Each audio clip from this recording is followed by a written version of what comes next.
Welcome to the Entrepreneur Motivation Podcast. I'm your host, Chris Bello, and today we've got Johnny King on the show. Johnny, welcome. What's up, Chris? Thank you for having me on. Great to have you on. And we were actually introduced by, I guess now a mutual friend, someone I recently interviewed, Heather Hakes, and you live like 3 minutes from me. So it's kind of funny. Like we probably could have done this in person, but it still tends to be easier with lighting and setup and mics, just doing it over Zoom sometimes. Why don't you go ahead and introduce yourself, man?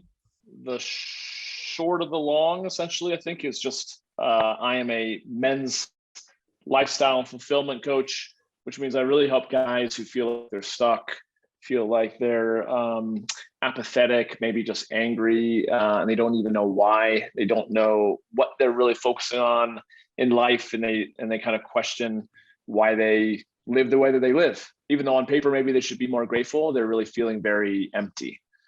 Very alone and frustrated. So that a lot of it is, I support guys in that because that has also been very much my life as well. So battling out of that hole for me has been a lifelong journey. So it's kind of why I am where I am, I guess. So cool. That's the quick version. Thanks for sharing. Yeah, I was going to ask why you got into it. And like you said, it was kind of part of your own story. So you decided to start coaching others on how you dug out of that and how you've been managing those tendencies of maybe feeling apathetic or just like what's missing. There's got to be something more type thing, right? Yeah, for sure. I found myself in my late 30s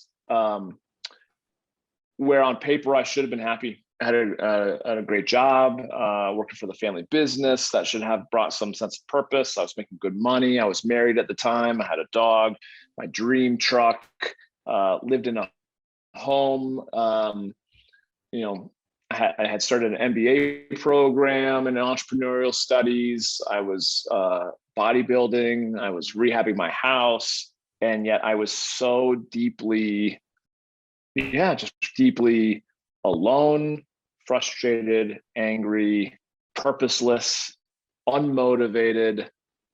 So talking about the entrepreneur, motivation and everything else along those lines, I was the exact opposite. I knew I had a lot more to give, and I was getting more and more frustrated, but I felt like my life was passing me by without really tapping into any of it. So that journey from my late 20s until now has been, I guess the culmination of a lot of humility and willingness, courage to kind of go into the stuff I really don't want to go into. It's like doing cold baths where I'm like, I know this is good for me, but I hate the idea of this, but I'm going to do it anyways. And personal development in many regards is very similar to that type of emotional experience, So yeah. Absolutely. So what was it, like you said, on paper, everything looked good, you should have been happy type thing. Did you, as you started to look within, was there something that really stood out of like why you felt like something was missing? Yeah, I wasn't connected to a real genuine sense of call it masculinity. I don't think I really was clear about who I was as a man. And so I was more or less faking it, hoping that at some point I would make it. But I knew I was living a massive imposter lifestyle, imposter syndrome lifestyle. And I just was being a people pleaser, a yes man, a nice guy. I think there's a lot of guys, certainly there are a lot of guys that I run into these days that resonate with what I talk about because they're living a very similar life. And even though I kind of thought I was being somewhat successful in pulling the wool over people's eyes, I really knew deep down inside, especially in how I was failing myself, failing in my marriage at the time, failing in my sense of like, am I going to look back on my life and feel like I just, clocked in, clocked out, and then was aimlessly kind of just going through my life like I was a robot, and that really, really, really ate away at me each and every single day. I just got to a point where it got to a breaking point, quite frankly. So that was when I was gratefully blessed with a ticket to go see Tony Robbins. And that first live seminar, even though I'd heard of him and listened to some of his stuff over the years, I was like, okay, cool. But that first live seminar in Chicago sparked something in me, reawoken me, quite frankly, to being like, okay, I had just slowly let my standards drop, to what I was willing to accept in terms of like mediocrity, and I wasn't proud. And I think, again, that those type of behaviors that a lot of men do it's pervasive, and it will eventually eat you from the inside out. I think that's something a lot of people can relate to, is just that feeling of maybe settling or complacency, or, I mean, I feel that too now. And I'm like, I want to push myself more, but like, what does that look like? What do I do differently than I'm doing now? Like, I'm doing pretty good. Do I have to really grind that much more to do great? Yeah. And so what you're talking about really does hit home for me. And I'm sure for a lot of listeners. What are some of the things that you started to implement to dig out of that? I know you said Tony Robbins, you went to the seminar that kind of, lit the fire in you again. Are there some other things that you really started to dive into, like maybe meditation or CrossFit or something? Yeah, I've always been an active, active guy and weightlifter and everything else, an athlete. So that was probably one of the few things that allowed me some sort of like, stability and foundation. But yeah, really what I ended up doing was investing in myself. I remember the weekend, so it was my second Tony Robbins event, the weekend before I was essentially at another one of his events, and I decided like, oh, I really need to go for this. I need to invest in myself. It was a $10,000 program. And I need to go for it. And it included 3 months of coaching, as well as tickets to a bunch of his other programs. And I just decided, you know what, I'm going to quit my job. I'm going to invest in this program. I'm going to get coaching. I don't know what Tony Robbins really does up there. I mean, like in my head, I could kind of piece together, but the way he made me feel, I'm like, I don't know what he's doing, but like, this is incredible. I want to feel like this more often, I was like, if I can tap into this even 1% more, for myself and potentially for other people that I come in contact with, it would result in me living a life that I could be proud of, So I ultimately invested in that program, came home from that seminar in Orlando, only to be told that my marriage was over. And I had a real tough decision to make. Like, do I not leave my job and keep holding on to certainty, because the very thing that I wanted the most, the certainty of love was evaporating?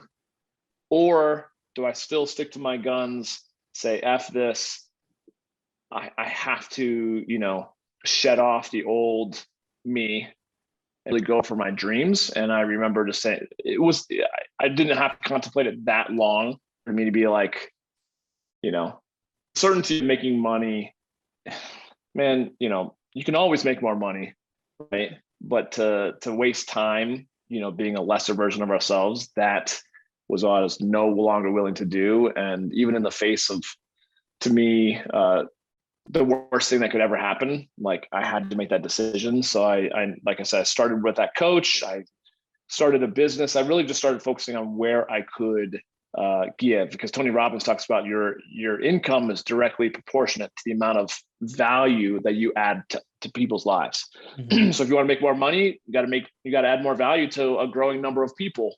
So I've never forgotten that. I was like, man, how can I do this? And people are like, oh, you should work, you should be a personal trainer. I'm like, that business model does not make any sense to me. It's trading hours for money. You work early hours and late hours and nothing in the middle. You're at, if people cancel on you last minute, you lose your hour.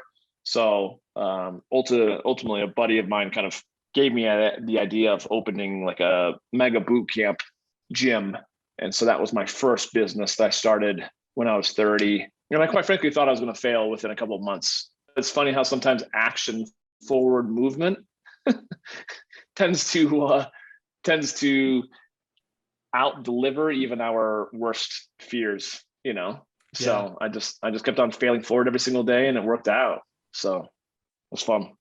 Awesome. Yeah. Thanks for sharing. I Yeah. mean, it's just interesting, that journey. Cause I mean, I know you said you started the boot camp business when you were 30. Myself personally, I'm 31, and I've struggled through a couple of different ideas and tried some things, and we all think we're going to be millionaires on that first thing. Right. Or I know you said you had some self-doubt, but like part of us is like, well, maybe this can be it and we can just make it. We're smart people. We've read some books, we've listened to some podcasts, but then like you said, fail forward. I love that phrase. It's just failing. You fail a little bit better every time, meaning that your failures aren't as dramatic, and you just get better and you iterate. Yeah. And that's how you can kind of stack on those lessons that you learn to take that forward into the next business and the next idea and the next iteration, maybe even of the same idea. So you want to talk a little bit about more about what you're doing now, and you're working with men, and you're having like meeting of the men. I'm looking forward to joining you guys there in a week or two. So can you talk a little bit more about what you're doing now? Yeah, 100%. I think a big part of what I lacked at the time was a real sense of community. I mean, I had my buddies from high school, college, and God bless them, but I was in a different chapter, or I was starting a different chapter. I was deciding to go for something different than what they were pursuing, and most of them were married and doing their normal day jobs, which is what I had been doing. So I kind of just decided to completely break free from that stuff and move on. So that lent itself to opening gyms, primarily focusing on working with women. So I worked with women for 8 years, coaching them, and then just felt myself kind of gradually move into working with men, which is what I started in 2019. So I didn't have that support group, like I mentioned. I kind of just, the women that I had in my life that, that were there to kind of build me up, for better or for worse. My mom, my ex-wife, her mom, women that I love dearly, were all gone pretty quickly, And so I had my faith in God and not a whole lot. I could have reached out to guys. I think there's a way that guys go about, or let's just say the masculine, because women certainly do it too, if they're more hardwired masculine. But like when the shit hits the fan, sometimes we isolate rather than asking for help. We tend to become silos, and I think that's one of the bigger things in doing my men's meetings. New guys come in, their biggest aha is, oh my gosh, I'm not alone. Like the things that I feel, the things that I go through, I thought I was the only one. And then the more you realize, which is kind of nice, because you're like, oh, I'm not the only broken one, And so that's a big thing that I didn't realize, that I didn't reach out. Granted, I have my coach at the time, this is 2010. I just decided in starting to work with men that I needed to create the very thing that I wish I had back then, which was a sense of community, a sense of like-minded men, mentorship that was coming from a place of true wisdom, but also great humility. I see a lot of guys, it's a lot of chest pounding, and they want to be the next guy, the next hero, the next king. And I'm like, man, that turns me off so much. Like, be humble in being great. I respect that a lot. I love Tom Brady. I love Michael Jordan. Like, a lot of those guys are fucking, beasts and alphas, and yet they still had a sense of like, and Kobe, and like so many different athletes and musicians and people that we can look up to that have a sense of like humility about them, even like The Rock and Kevin Hart. I just love how they're fun. They're cool guys, even though they are crazy successful and they have great drive. They don't make it necessarily all about them. And I respect that a lot. So I felt like creating that sense of community, having monthly men's meetings, so there's an opportunity for guys to get together. And then we do other events, we do adventures, we do things where guys are really having an opportunity to to grow alongside their brothers who are also like-minded, and are willing to do the work and hold each other accountable. I think is hugely powerful. So that's kind of what I've created here in Denver, and it's starting to grow outside of the city and into other states, which is kind of fun. Yeah, that's really cool. And it's something that's really important. I wrote that down. You said men tend to isolate more, and of course, some women as well. But I know that tends to be the case for me. I made a post not too long ago. I saw some study from like Psychology Today or one of these posts talking about that very thing, that guys kind of just tend to keep to themselves. They don't really keep friends very easily because they tend to pursue their ambitions and their goals, and they prioritize that instead of friendships and relationships. And I was like, man, that's talking straight to me, because I let so many friendships just fall by the wayside because I'm like, yeah, we're not on the same page. They're not really trying to do the Totally. same things as me. Let me just focus on my business and growing my bank account and the things that I want to achieve. But we can't do it all alone. So I love that you've built that community that you wish you had. And again, I am excited to jump into that because I mean, I moved to Denver like a year ago almost, and I might have made like 2 friends, and I haven't even tried to hang out with them very much because I'm just like, again, focusing on my goals, focusing on the podcast, getting more real estate transactions under my belt, right? So a lot of times entrepreneurs tend to do that, is just create something to solve the problem that they had, which is exactly what you did. Totally. And we have a lot of times we tend to focus our time on kind of accomplishing the thing either that we didn't have when we were growing up, right? Or the thing that we did have that we really highly valued, right? Mm-hmm. So we are, as men, directly kind of the reflection of the, I guess, the guidance and the mentoring that we again had or didn't have, so we have our parents, and maybe we want to be just like them, or we're working to get their love or their approval, or we didn't have great parents and we want to be directly in contrast to how we experienced them, right? Parents or any type of mentorship, that sort of thing. We are so much more similar than we are different, and I always say that because that's the aha that I had. It's like we're not all that. Even if our skin colors are different, or like we all the same, we all bleed the same color blood, right? We all have the same types of emotions and experiences as human beings. So I think it's good to keep that in mind. So Absolutely. Keeps us all humble, right? Yeah. And I love what you mentioned there about the humility piece, because I think that's it's something that's tough to work on, but even high performers like Michael Jordan, Kobe, all those people, I would assume they had their moments of imposter syndrome and of doubt. And do I really have what it takes? And can I really do it? And then of course, at some level, they became so good that people couldn't ignore them. And at that point is where it really must take skill and effort to not let that get to your head. Because we see a lot of people, like as soon as everyone starts saying you're the shit and that you're amazing and that, wow, look at this fighter or whatever, it goes to people's heads, and then they can't handle it, right? So is there some sort of like skill or something, or how do you, can that be taught, of just being humble yet a top performer? Is there anything like that you guys talk about in the community? Well, yeah, I feel like humility comes oftentimes with a deepening of self-esteem, self-worth. Yeah. People who are insecure, who really, really are driven by filling a void of wanting to become the best, right? And a lot of people that I know are driven by their desire to be the best, because they have this underlying belief that by not being the best, that they won't earn the love that they ultimately want, right? Yep. Michael Jordan was driven by his desire to have his father love him. Tiger Woods, the same thing. Probably so many men. And but I do feel like when you really, really come to understand your own self-worth and your value, it kind of doesn't matter. It's just interesting. It's been an interesting road for me too in the coaching space. I initially got into coaching because I was deeply insecure and I wanted to be like Tony Robbins, up on the stage, having everyone admire him, and nothing would be greater. And the more work that I've done, the less and less I want that, to the point where I'm almost wondering, like, do I even want to be doing this anymore? Because I don't get fulfilled.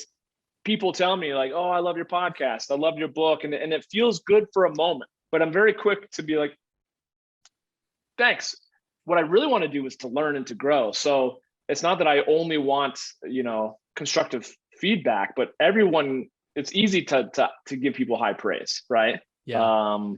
But I feel like it's also, I really appreciate the people who are like, you know what, like this was amazing, but I think you could go deeper here, or this is where you can improve that. I had a great dinner even this evening, or I should say lunch, with a buddy, and we were really looking at, you know, the customer experience and the value ladder, and looking at all the different gaps or voids that I have in my business. And that's the shit that I get excited about, because it requires me to become another version of myself, a higher version of myself, to be able to keep leveling up my business, you know? Right. So I feel like that it can be learned, but I feel like it also can be faked if you're trying to be humble, but then you also love the, you know, the accolades that you get, you know.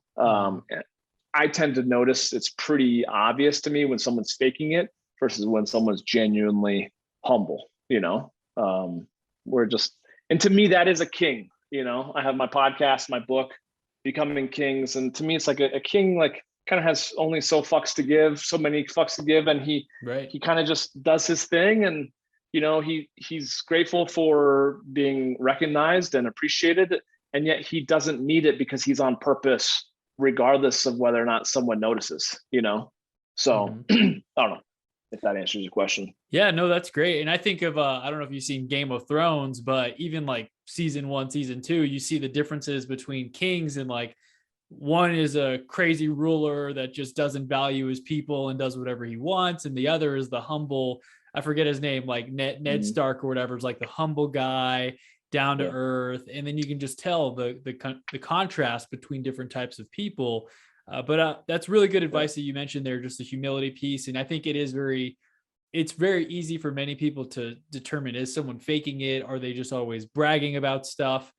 Are they always trying to shine the spotlight on them? Like, hey, look what I did, me, you know, versus shining, but not necessarily saying anything about it, just kind of like emanating, I guess, presence and also awareness of, they know that they have the competence, but they're not bragging about it. They're just kind of like humbly doing their thing and like kicking ass at whatever they do. So that's a really cool name too, just Becoming Kings. I like your version and your definition of what a king means to you, and how so many people aspire to be kings and queens of, you know, their businesses and their realities.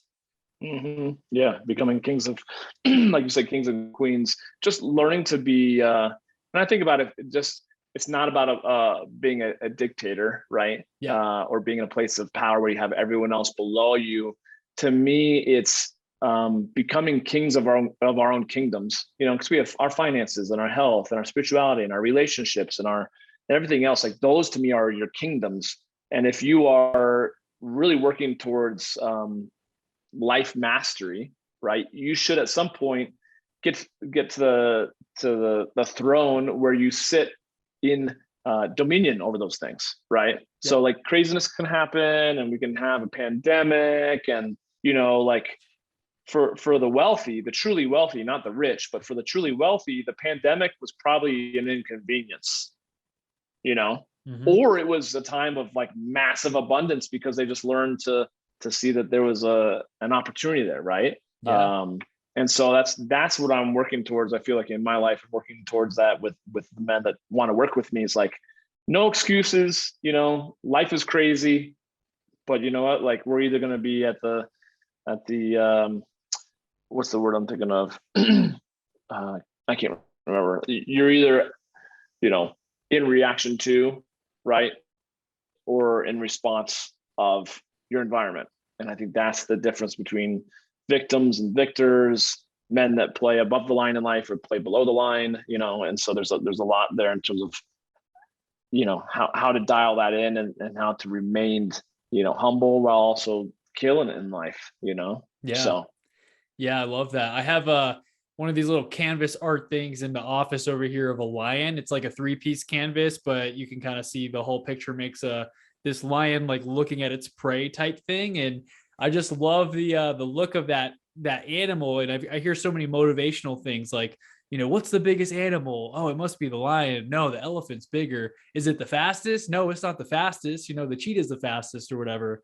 But the lion is like the most Yeah. feared because it doesn't waste time or energy on these little things. Like it's focused on the kill or on its goals, and it knows that it needs to hunt and bring home food if it wants to eat and feed its family. And so just that mindset of kind of having that hunter mentality and being very focused on what you want. I think that's probably more of like that masculine trait, but again, I always like to say, there's people who do all kinds of stuff. I see people who are killers that I know, female friends of mine. So I'm not just saying just men, but I know we are kind of talking about the men topic. But the lion's one of my favorite animals. Do you have an animal or like a spirit animal that kind of speaks to you? Is it also a lion or?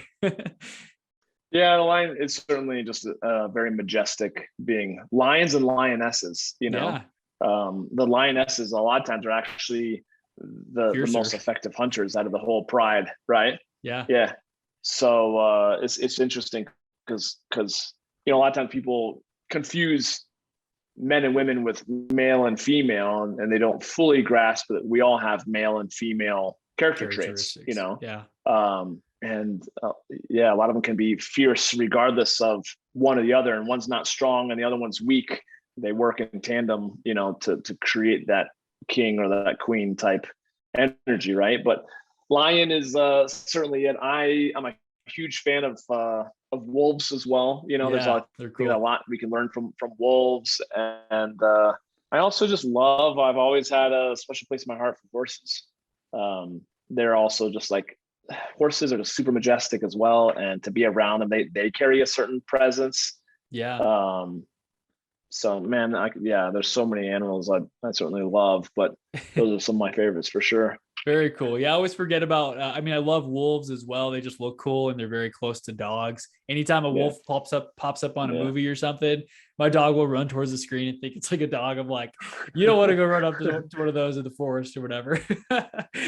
But No, no, lots of great, really exactly cool not. things that we can learn from animals, just like the presence and how they've got certain ways of going about it. If you ever watch a cat, like we've got two cats here at home, and just when they're going for Mm. something or they're like trying to get into trouble, just looking at their thought process, like what's going on through their mind right now Mhm. as they're like hitting that thing off the table. Mhm. So different, right? And that kind of is like us. No two Yeah, people yeah. are alike. We may have similarities, but people have different motives and incentives and different goals and aspirations. So I think there's a lesson in that as well. Yeah, I think there is, and I feel like over the years, if someone who's listening or watching this hasn't done personality profile assessments, I used to be pushed off or not keen on the idea of be labeled something, and so, but the more I got into using personality profile assessments, not necessarily as a label, but just as a maybe a new angle, new portal into my strengths and my weaknesses. Yeah. And then I all of a sudden started doing all of them. And I feel like why that's relevant to this conversation is it allowed me to get clear on like, I started seeing the overlap, between Myers-Briggs and the so many different ones that start seeing the common themes. And I had to kind of just accept like, you know what?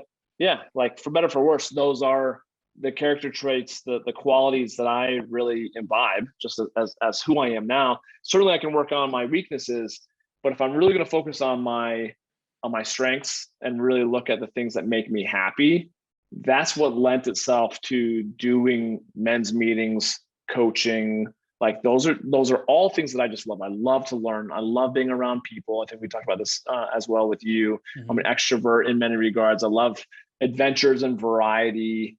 I love just like, the depth of conversation. So doing men's meetings, bringing guys together, having conversation, ultimately, I think traveling with guys or, just doing fun things, experiencing new cultures, all that stuff caters to the things that I kept on seeing popping up on my personality profile assessments. So if someone's listening to this like, I don't know what business to open or to create, or or am I in the right business, or am I in the right relationship? Am I, a lot of times doing a bunch of those personality profile assessments can give you some new insight into am I in my lane? Am I staying in my genius? Yeah. Or am I attempting to do something else because I like, Warren Buffett, or I like, love or hate him, Donald Trump, being his success. We're, so many different, Elon Musk, a lot of times we tend to find someone that we like, but if we start to mirror them, it might actually the personality profile that is in alignment with who we are, right? Yeah. You can do things for years and waste time that just you feel like it's just such a struggle in your attempt to grow a business, or that's why the Millionaire Blueprint, I believe, is the name of the book, and there's an assessment that helps me really figure out who I am, and then also who I need to partner up with, who loves all the things that I hate and I love all the things that he hates, and so we do a great job of working together and moving this mission forward. Absolutely. Yeah, I love that. You go ahead and you take all the different types of personality tests, because I haven't done the Myers-Briggs in a while, and I think there was a PI, I think, is more like a hiring to see, are you a salesperson? Are you business development? That was one that I took at a sales organization, because I was like, die hard. I wanted to be freaking salesperson, closing deals, buying houses from people. But my personality was just like, nah, I don't want to be cold calling people. I don't like uncomfortable conversations. I kind of am avoidant of problems in a way where picking up the phone to make that difficult phone call is something that would take me like 5 hours to muster up the energy to do, versus business development. I fit like a glove. I'm like, oh, I could go talk to people, bring lunch, networking events, three a day sometimes. Like I could do that easy. So it is funny tuning into your strengths and really doubling down on your strengths instead of just trying to.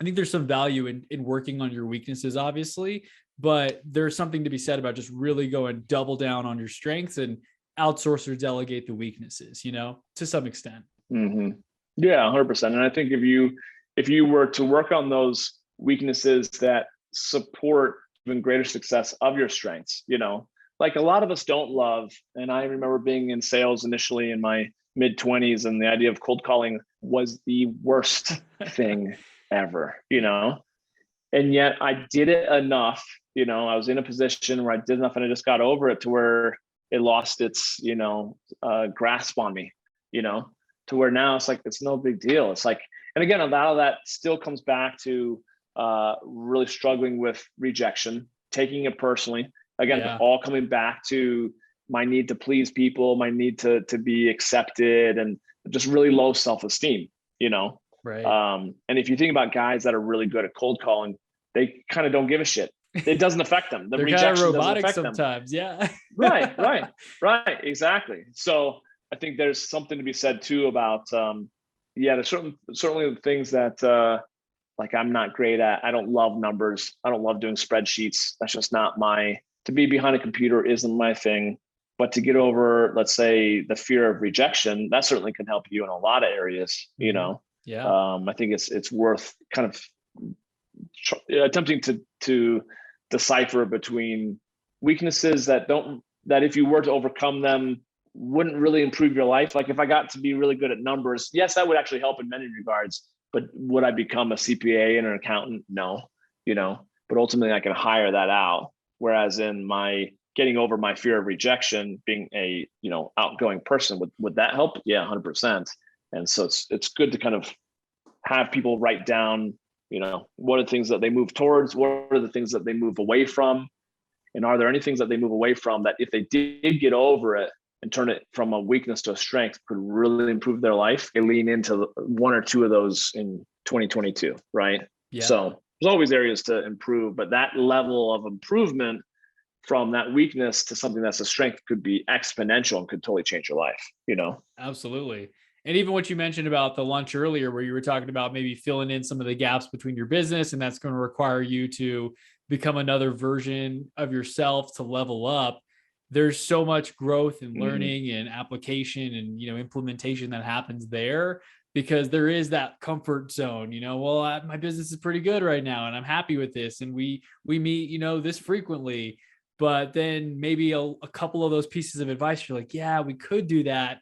I'd have to get out of my comfort zone a little bit or whatever the case may be, but it could get you that much further on that path or that journey. But also tuning in, what is it that you want? I know you kind of said earlier too, like, do I want to go the Tony Robbins route and be speaking on stage and like, have my arms out in front of everybody, or do I not want to go in that direction at all? So really just tuning into not only your strengths and what you love, but like what speaks to you and what kind of like pulls you, Yeah, 100%. Otherwise, there's a higher probability that you'll eventually get whatever it is that you're seeking, which is maybe being up on stage or having that huge house, that car, or that corner office, that the name, the title below your name on your business card or whatever, and it'll be deeply unfulfilling, because if you're insecure, getting that thing is not going to make you secure all of a sudden. You think it is, but all of those things that could come and go, you could lose your car, you could lose your job, you could lose your house. Like they don't define you, obviously. And a lot of times people find that out the hard way, So for what it is. It's good stuff. I mean, we're not I think I just made a post about this. Like a lot of people tie themselves to an identity, like a job role or a title or position or even their business. And then if they either lose that or it doesn't work out as planned, or even if they just move on, they successfly sell it. Like, what do they do? Who are they? Because they associated themselves as this pro NFL player or whatever, or, NBA star. And then they retire and they don't know what to do. Like they just, I don't know, sell t-shirts or something, or like, who are they at that point? Yeah. So kind of knowing who you are, it's not your title. Right. Or they go bankrupt, right? Yeah. How many professional athletes lose all their money because they're tied up with that, and that's the differentiation between the rich and the wealthy. The wealthy don't really care, what they show off because they know their own worth, and they tend to focus on investing in growth, personal growth and experiences, where the rich tend to, invest in, status symbols, watches and planes and boats and cars, and all those things obviously require a lot of income. And if once they lose their income, they lose those things pretty quickly. So so much of it comes down to one's self-esteem. And I think that's the main thing that I really am working on with men, is like you can pursue the sense of purpose, you can pursue the relationship, you can pursue all those things, but they'll all be kind of built upon unstable footings if you haven't done the healing part. You'll never ultimately feel that you are of worth if you have this wound that's underneath everything, that's founded in a belief that you're not lovable, that you're not enough, and so that's where the focus has to be, even though that's not sexy. What's sexy is obviously all the things on the outside. If you don't focus on healing what's on the inside, man, it's just you're going to be spinning your tires in the sand for a lifetime, and ultimately that's probably the worst, the worst thing that could happen, which is, I think the saying goes, and I'm paraphrasing, but like the worst thing would be to be on your deathbed and to have met the man you could have been, and I'm just committed to not living that life. I want to meet that man each and every single day, a newer version of me that's doing the work. And I like fast cars. I like to, have nice things, but it's really more of the moments that I share with people that I love, or being outside, being with my dog. Like those are the little things that really ultimately result in a fulfilling life, I'd say most memories that people have that are worth recalling, or some of their favorite memories, are, like you said, doing things with people you like or love that are special to you. Maybe that includes going 0 to 100 in a Lamborghini or something with like your best friend. Like that could be an experience. But so fun. Yeah. Like a trip to Greece or something like that, versus just a boat ride, at the local lake, doing wakeboarding for 2 hours on a Saturday.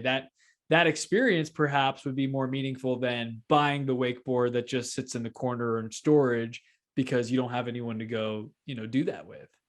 100%. That's why, again, it probably, connects with, you do your 5 love languages, and you can figure out if maybe you really do love gifts. Maybe you really do love certain things like that. For me, and that's why I follow what Tony Robbins says. There's the science of achievement, which it's a science. You can kind of figure out how to make more money and how to accomplish more things. It's kind of very much the masculine approach to life.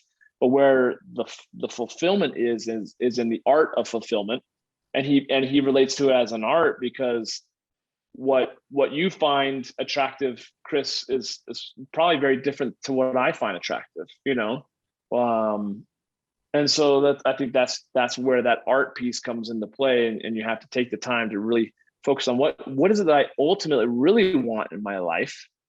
For me, I want experiences. I want time with loved ones, because I'm a quality time, physical touch kind of guy. I love holding hands and putting my arms around someone and kissing them goodnight or kissing them hello, and to share my life with a queen who wants to have a family and all this. Like, to me, that's most meaningful, because the doodads and the things in the house and those all come and go, like we talked about. It's really the moments. And again, I've learned this by not doing it the first time, or spending a lot of my life focusing on the wrong way of doing it. I think a lot of us have done it. It's you have to stop, kind of shut off the old programming, and start looking at and I think being around human beings who see life that way, to me, is more meaningful than being around a group of guys who are all about trying to make the most amount of money. There's nothing wrong with making money, but there's also a lot more to life than giving up your time with your loved ones, because you're so dead set on pursuing achievements that you think are going to make you feel like you are enough, even though you're leaving your son or your daughter or your wife at home, emotionally starved. You know what I mean? Yeah. And it's just funny because like you said earlier, it really just depends, and going internally on what lights you up and what are you passionate about or interested in. And my fiance and I, we've been going on a million different hikes and, different trails, and taking the dog with us whenever we can. And we're kind of laughing because our cost of living, a lot of people are like, Denver's expensive, and it's more expensive than places like Houston. And we haven't really felt that, because we're not going out to eat as much. Like, we're not going out to the bar and drinking, because we don't have as many contacts or friends, and we don't do those things as much. We'd rather go on a hike, which most of these hikes, some of the state parks, you might have to pay $20 to get in, but like most of it, free parking lot, park the car, go on a 2-hour hike, come back. You didn't spend any money, but you burn 600 calories or whatever. And we much prefer that versus somebody else maybe hustling and grinding and trying to get that new version of the car that they have, thinking that's what's going to light them up, only to find that, gosh, it is kind of the same thing I already had. It doesn't light me up that much more. Yeah. You kind of nailed it. I think how many guys throughout the eons of human history have come to that realization in what we now term as a midlife crisis, right. Men and women, when they realize they've been sold a bill of goods and to acquire all these things, and they spent 40, 50 years doing it. They're like, this has not gotten me any happier than I am, than I ever have been. So clearly this isn't the way. Right. Yeah. So I'm just grateful I kind of learned that at a younger age. So again, it's not so much an age thing as it is just life will come up and eventually create the opportunity for you to, take a real hard look in the mirror and say, am I proud of who I am and how I'm showing up?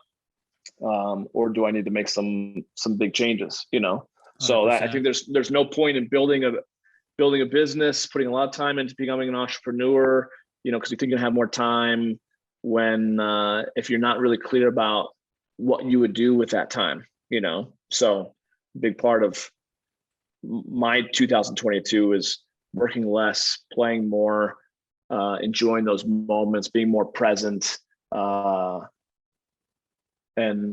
chances, I've already noticed in the first couple of weeks of 2022 that the income will still be there. If not, it'll actually end up improving, because I'm just a happier, more balanced individual, Yeah. But that's a really tough thing. That's been, a decade or more in the making of like really allowing myself to finally break free of my old programming and letting go. And a lot of that has been driven by, how I thought my dad would love me, and now that I know that he loves me regardless of how much money I make, and it allows me to be free to be who I am, but those are tough things to unravel and unpack from our childhood, but we all have them, so it's interesting for sure. Right. I love that focus for 2022. I've been working on that as well. I actually just sent an email out to my list today about how I discovered the secret. I try to make it compelling, but I was pretty much just saying that last year I worked less than I ever have before, and I still made more, had a record real estate year. And the old programming, to go back to that, I love that word too, programming. It's so true. We grow up with a certain mindset and programming.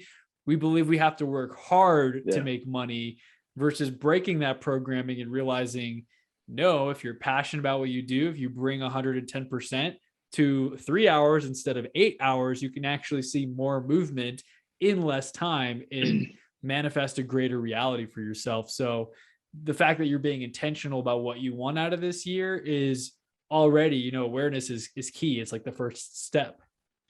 Yeah. Well, and I feel like working hard at times can very much be an employee mindset, employer mindset more is about leverage, knowing how to delegate, knowing where, their strengths are and where other people's strengths are and putting them in the right positions. It's more of a chess match in that regard, but again, if you've got a true business that operates and runs with or without you being present, to me, that's the focus. And a lot of more of my entrepreneurial ventures just in the last even year and a half and focused more on buying income generating assets, businesses, real estate, so that I can, as quickly as I can, get to the point where I don't have to work. I mean, I love to work. I love to work out. I love to, like, everything that is of value requires quote unquote work. But the only difference between work and play is that work usually is motivated by something that we feel like we're being forced to do, right? Yeah. Either by our own or someone else's motivation, where play is something that we get to do, So I want to blur the lines of work and play where, like, I just have that lifestyle of fulfillment where I don't have to stress about money. I don't have to stress about the things because I've been strategic about where I invest my time and my money and my other currencies. Yeah. And as cliche as it is, it's so true. If you love what you do, you'll never work a day in your life. But I also love the idea of working because you want to and because you love to, not because you have to. That's a huge distinction.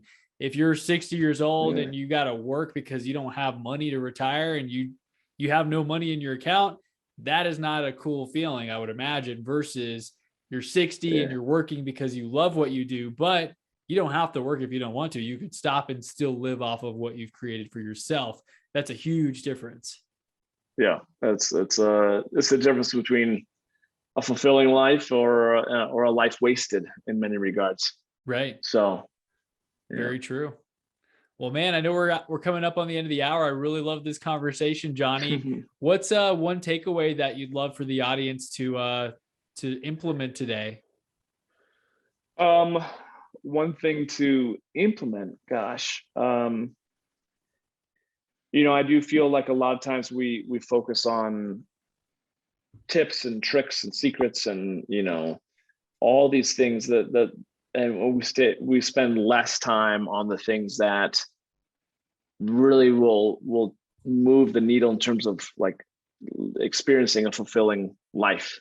And I feel like I'll say it until probably my last breath, which is like, before anything else, I mean, you just have to prioritize your healing, because we're all, it's impossible, I feel like, to get through a childhood unscathed, even if you've had amazing parents, an amazing childhood. We're still, whether it be relationships or school or athletics or, rejection, that we all ultimately get branded with some limiting beliefs in this human experience. And I think if you can double down on getting really, really honest with yourself and realizing you're not the only one. In fact, you're you're one of everyone that has this. The sooner you can actually heal those things, which I guess then the next question is like, well, how?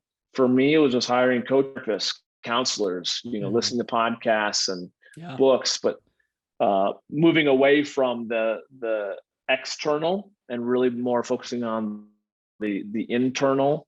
I think that is really what I would encourage anyone and everyone who's listening to this to do. Otherwise, we keep thinking that we change things on the outside and that's going to ultimately somehow change the inside, but it's the other way around. You could potentially be totally happy and fulfilled with everything you have right now and still realize that you want to grow, because that's just human nature as well.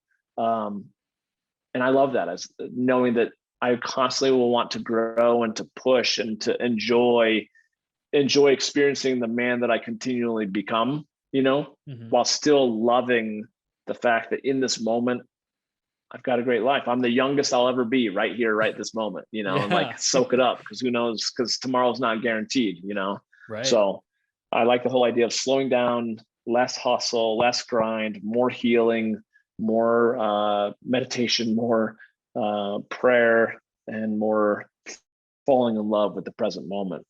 Yeah, that's powerful. There's a quote that I heard too that really stuck out along those lines, saying happiness is learning to love what you already have, because you just said it right there. We can be happy with what we already have, but we think in many cases it's going to be that next toy, that next car, the next house, external things. But that there's another quote here too. When you change the way you look at things, the things you look at change. If we can start from the inside and focus on that, everything we see changes. The way we interact with the world and with other people is a lot more powerful than if we just think that some external thing is going to check those boxes for us. So powerful message, Johnny. Where can our audience go to connect with you, to learn more, to check out your podcast? What's the best place to send them? Easy is just go into my website, johnnyking.com. It's got all my social links. You can check into my podcast or buy my book there, or figure out, all the other good stuff. johnnyking.com. Awesome. johnnyking.com. I will link that up in the show notes. And for everyone listening, make sure to go connect with Johnny, check out the podcast, the book, the resources, the meeting of the men, which I know is in Denver, but like you said, you're spreading to other states soon. And I can't wait, like I said, to participate in that. And I got to jump in on the Discord chat. I just got so many apps going on. It's like Facebook chat, Discord chat, Slack. So I'm working on getting caught up on all these messages. So true. Yeah, absolutely. Absolutely. I appreciate it. Thanks for having me on, man. I really, really appreciate it. I'm looking forward to connecting offline, obviously. So we'll do it up. Likewise. Sounds good. We'll talk soon, Johnny. Thank you. See you guys. Hey, everybody. Thank you so much for being a listener to the show and for checking out my message. If you've been here for a while, I'm especially grateful for you. But if you're new here, thank you once again for being a listener. Just wanted to let you know, I help people buy, sell, or rent real estate across the nation in the US. I probably could even help you across the world, but it just gets a little more difficult with time zones and setting up times to chat. If you have any questions at all, shoot me a DM on Instagram. My handle is chrisbello_, or you can also go to my website, chrisbello.com/real estate. Again, that is chrisbello.com/real estate.